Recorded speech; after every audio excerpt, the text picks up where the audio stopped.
Саламатсыңарбы балдар? Бүгүнкү биздин сабагыбыз кыргыз тили сабагы туурасында болмокчу. 11 класс кыргыз тили сабагы мугалим Бердалиева Света Ташбаевна. Анда эмесе бүгүнкү сабагыбызга көңүлүбүздү буралы балдар.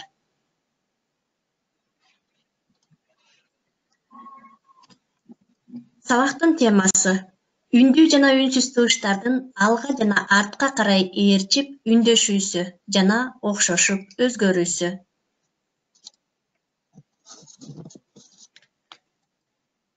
Сабактын максаты үндүү жана үнсүз тыбыштарга мүнөздүү белгилерди эске салышат, үндүүлөрдүн алга жана артка карай үндөшүүсүн айырмалап айтып бере алышат. Үнсүздөрдүн алга жана артка карай үндөшүүсүн аныктап, түшүндүрүп бере алышат.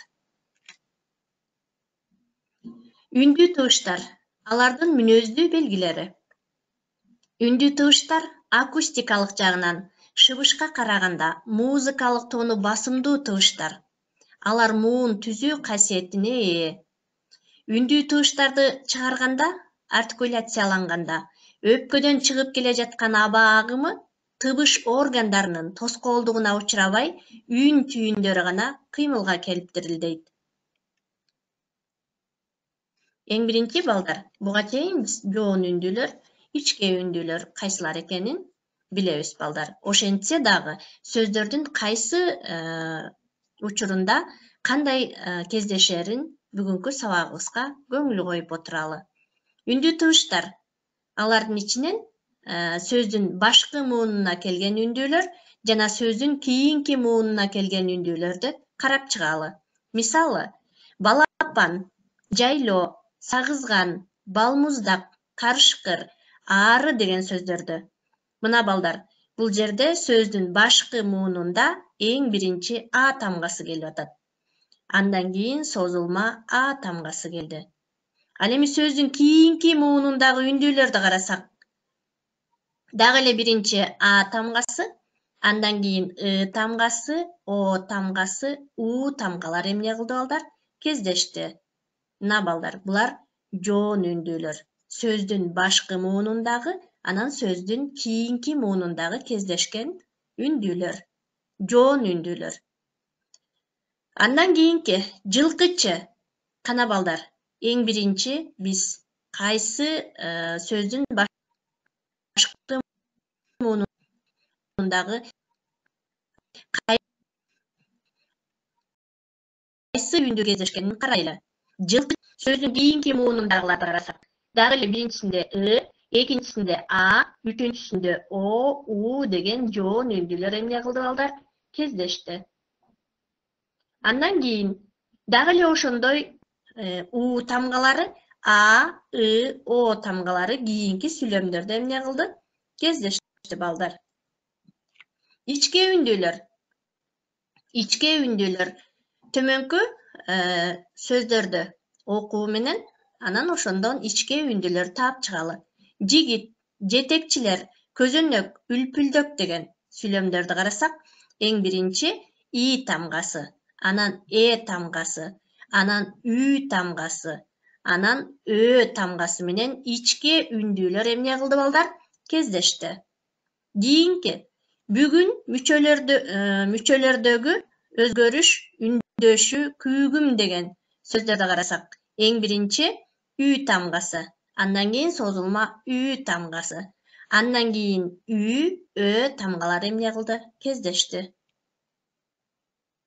Эми балдар, үнсүз тыбыштар, деги эле үнсүз тыбыштарды биз эмнени айтабыз? Мына ушул туурасында аныктамага кичине көз сала кетели. Өпкөдөн чыгып келе жаткан аба агымы тыбыш жасоочу мүчөлөрүбүздүн бул же тигил жеринде тоскоолдукка учурап, анан мейкиндикке чыгат. Бул үнсүз тыбыштарды жаратат. Алардын негизи шыбыш түзөт. Дал ушунусу менен алар бири экинчиси менен эмне кылып турат? Айырмаланып турат. Азыркы кыргыз тилинде 25 үнсүз тыбыш бар. Б, П, К, Г, Д, Т, З, С, Ж, Ш, Ч, Х, М, Н, Н, Л, Р, И, V, F, ıts, ıtş, k, g, j тамгалары. Мына балдар, үнсүз тыбыштар үндүү тыбыштарга караганда сан жагынан көп жана жасалышына карай түрдүүчө болот. Ошондон улам аларды бөлүштүрүү, классификациялоо татаал жана оор. Бул боюнча алар мындайча бөлүнөт: эринчилдер, эрин тишчилдер, ушчулдар, орточулдар, артчылдар, анан түпчүлдөр болуп бөлүнөт. Муну билебиз балдар. Эринчилдер, эрин менен эринчилдер же кош эринчилдер. Булар Б, М, П тамгалары. Ал эми эрин тишчилдер. Булар В, Ф. Эринибиз эмне кылып атат? Тишибизге тийип атат. Эрин тишчилдер. Ал эми тишчилдер Д, Т, З, С, Н, Л, Ыц десек. Булар тишчилдер. Ушчулдар Ж, Ш, Р, Ыч десек, булар ушчулдар. Орточулдар Ж, Ч, Ый. Артчылдар Г тамгасы, гектар, кереге десек, кино, китеп десек, булар артчылдар. Түпчүлдөр Г, карга, мыкты десек, Г, К тамгалары, булар түпчүлдөр. Жасалышыгы: жарылмалар, жылчыкчылдар, мурунчулдар дирилдеме болуп жасалышыгына карай бөлүнөт. Жарылмалар Б, П, Д, Т, Г, К. Жылчыкчылдар З, С, Ж, Ш, Г, Ф, В, Ф, Л, Ый тамгалары. Булар жылчыкчылдар балдар. Ал эми мурунчулдар М, Н, Ң тамгалары. Дирилдеме Р тамгасы. Үнсүздөрдүн каткалаң жана жумшактыгы. Каткалаң жана жумшак үнсүздөр үн түйүндөрүнүн иштешине байланыштуу ажыратылат. Эрин күйүсү боюнча бир сөз ичиндеги үндүүлөрдүн жалаң эринсиз болушу же жалаң эриндүү болушу менен мүнөздөлөт. Мисалы, оозубуздун ачылышына жараша, же аябагандай чоң же чормогой. Эми көгүчкөн, тоголок, күкүк, курулуш десек, булар кандай айтылып атат? Оозубуз чормогой, эриндүү. Анткени чыпалак, кереге, тескей. Булар ооздун чоң ачылышы менен. Таңдай же тил күйүсү эрин күйүсүнө караганда төл сөздөрдө, ошондой эле уңгу менен мүчөдө да туруктуу. Эрин күйүсү бир аз солгунураак, ошондон улам таңдай күйүсү боюнча үндүүлөр үндөшүп, эрин күйүсү боюнча окшошпой калышы ыктымал. Мына ушул белгисине карата үндөштүк, толук үндөштүк жана толук эмес, жартылай же жарым жартылай үндөштүк деген түрлөргө ажырайт. Сингармонизм. Үндөштүк бул гректин син бирге, гармония үндөшүү, окшошуу деген сөздөрүнөн алынган.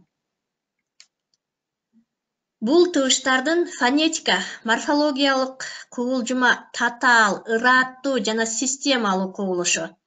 Кыргыз тилинде бир сөз ичиндеги, кээде сөздөрдөгү, айрым учурда сүйлөмдөгү бардык үндүү тыбыштар бири ыраттуулукка келип айтылат. Чечмелеп айтканда, үндүүлөрдүн жоон ичкелигин, кең кууштугуна, эринчил эринсиздигине жараша болот. Мында үндүү тыбыштардын таасири менен үнсүз тыбыштарда өзгөрүүгө учурайт. Ошол себептен аны мыйзамдардын мыйзамы же суперсегменттик системалык көрүнүш деп айтууга да болот. Үндөштүк закону. Мисалы, төгөрөк, мөлмөл, тоголок. Булар толук үндөштүк. Анткени сөздөгү үндүүлөр 2 же 3 көрүнүш боюнча айтылып атат. Биринчи, тилге карай ичке, төгөрөк, тоголок. Эринге карай эриндүү, жаакка карай кең, анан болуп айтылып атат. Эрин күйүсүнүн туруктуу жана күчтүү сакталышы боюнча кыргыз тили башка тилдерден айырмаланат. азыркы кыргыз тилиндеги созулма үндүүлөр да кыска үндүүлөрдө эле таңдай жана эрин күүсүнө башыйт. Жээкте, күүлөр, тоого, тоолуктар, жайлоого бул жерде о менен ö эмне кылып атат? Көбүрөөк жаакка карай кең айтылып жатат. Бир эле сөздө төл сөздө эринчил үндүү да, эринсиз үндүү да катар келген учур бар. Буудай, мисалы, узак, жумуртка. Кыргыз адайы тилиндеги үндүү тыгыштардын үндөштүк мыйзамына төмөндөгүдөй мисалдарды көрсөтсө болот. Сингармонизмдин түрлөрү. Үндөшүү өзүнүн багыты боюнча прогрессивдүү 7 жана регрессивдүү 8 болуп бөлүнөт. Алдыңкы үндүүгө карай, арткы үндүүнүн окшошуусу прогрессивдүү деп аталат. Мындай үндөшүүгө жогорудагы келтирген мисалдарда көбү жана үндөшүүнүн бул көрүнүшү арбын учурайт.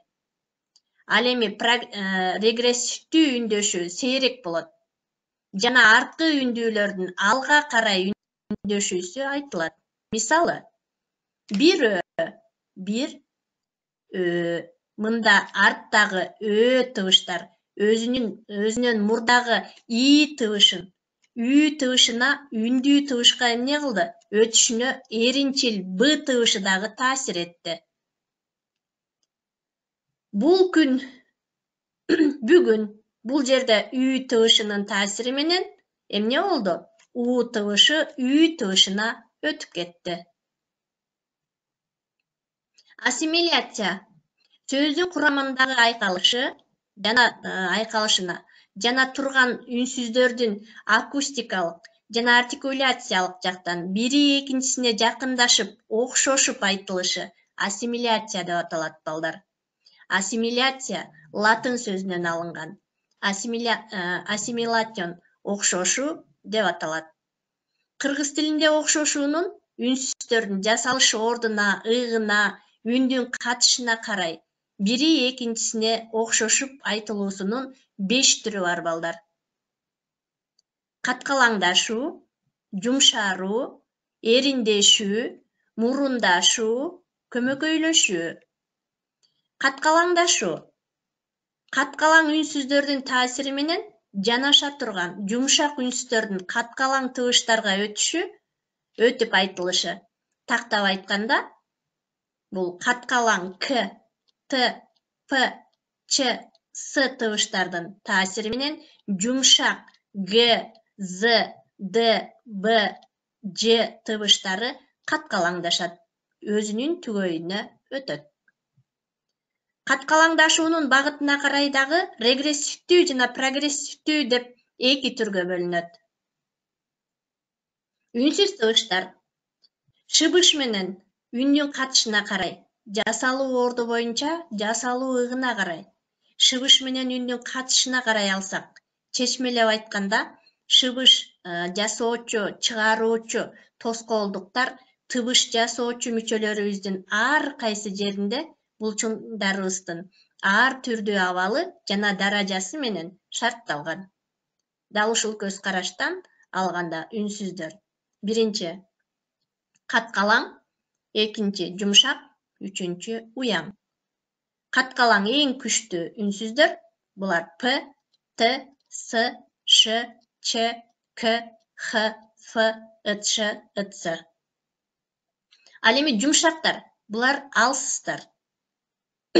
Алсыз үнсүздөр, булар б, в, д, з, ж, г тыбыштары. Ал эми уяң, бул эң эле алсыз үнсүздөр м, н, ң, л, р, ый болуп ажырайт. Үнсүз тыбыштар негизинен жасалган ыгы боюнча бөлүштүрүлөт. Үнсүз тыбыштардын жасалыш орду боюнча бул же тигил тыбыштар жасоочу мүчөлөрүбүздүн кайсы жеринде жасалгандыгы эске алынат. Жумшаруу. Кыргыз адайы тилинде жумшаруунун төмөндөгүдөй түрлөрү бар. Биринчи, 2 үндүүнүн ортосунда каткалаң тыбыштардын жумшарышы. К тыбышы. Бакы. К тыбышы. Г тыбышына эмне кылды балдар? Өзгөрүлдү. Түбөлүкү. Түбөлүгү К тыбышы Г тыбышына. Арыгы К тыбышы арыгы болуп жумшарып Г тыбышына. Күчүкү. Күчүкү деген сөз болбойт. К тыбышы Г тыбышына эмне кылды? Өзгөрүлдү. Эми балдар, жанаша келген эки сөздүн биринчиси уяң үнсүз менен аяктап, экинчи сөз каткалаң үнсүз менен башталса, же мунун тескерисинче болсо, эки учурда тең уяң үнсүздүн таасири менен каткалаң үнсүз жумшарып айтылат. Мисалы, айтылышы ар кандай, түн кирди, тең кел, тил кат, ак нан. Ал эми жазылышы ар кандай, түн кирди, тең кел, тил кат, ак нан. Бул жерде Г тыбышы К тыбышына эмне болду балдар? Алмашып, өзгөрүлдү, жасалды. Диссимиляция. Бири-бирине жакын турган тыбыштардын өз ара катышына байланыштуу тыбыштык кубулушу жаралат. Бул диссимиляция деп аталат. Бири-бирине жакын турган тыбыштардын өз ара катышына байланыштуу тыбыштык кубулушту диссимиляция деп айтат экенбиз. Мисалы, жол деген сөздү алалы. Жол деген сөзгө лар мүчөсүн уласак, жоллар. Бул жоллар деген сөз эмес, жолдор болуп, лар мүчөсү эмне болуп атат? Өзгөрүлүп атат. Бул жерде л сыяктуу эки толук окшоштугу бар эки үнсүздүн бирөө башка бир тыбышка өтүп кетти. Дагы мисал, кой деген сөзгө илик жөндөмөсүнүн мүчөсүн жалгасак, илик жөндөмөнүн мүчөсү нын. Койнун. Бул жерде койнун болуп бизге берилбейт. Ошондуктан бул сөз койдун болуп эмне кылып атат? Өзгөрүлөт. Мында койнун десек, сөз окшошпой калды. Ошон үчүн бул жерде эмне болду? Сөздөр алмашты. Бир катар ла, лар, лу, лык, ны, нын, ныкы деген сыяктуу мүчөлөрдүн башкы л анан н тыбыштары сөз аягында колдонулган жумшак үнсүздөргө жалганганда л, д, н, д болуп өзгөрөт. Карап көрөлү. Ла тыбышы көз, ла. Бул жерде көз ла, көз дөй деген.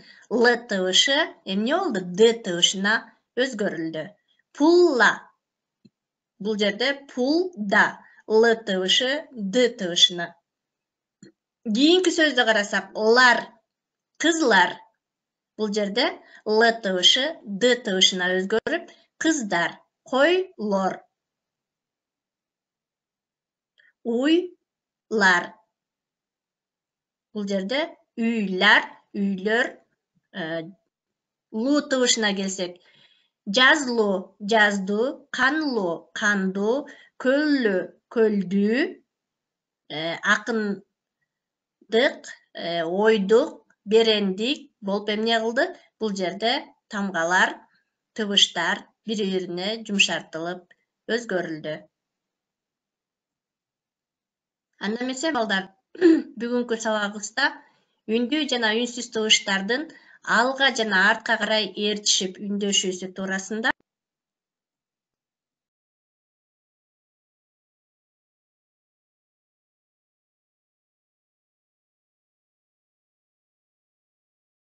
үндүү жана үнсүз алга жана артка кантип үндөшүүсү туурасында мисалдарды жазып, кайталап келебиз. Анда эмесе балдар, көрүшкөнчө сак саламатта тургула.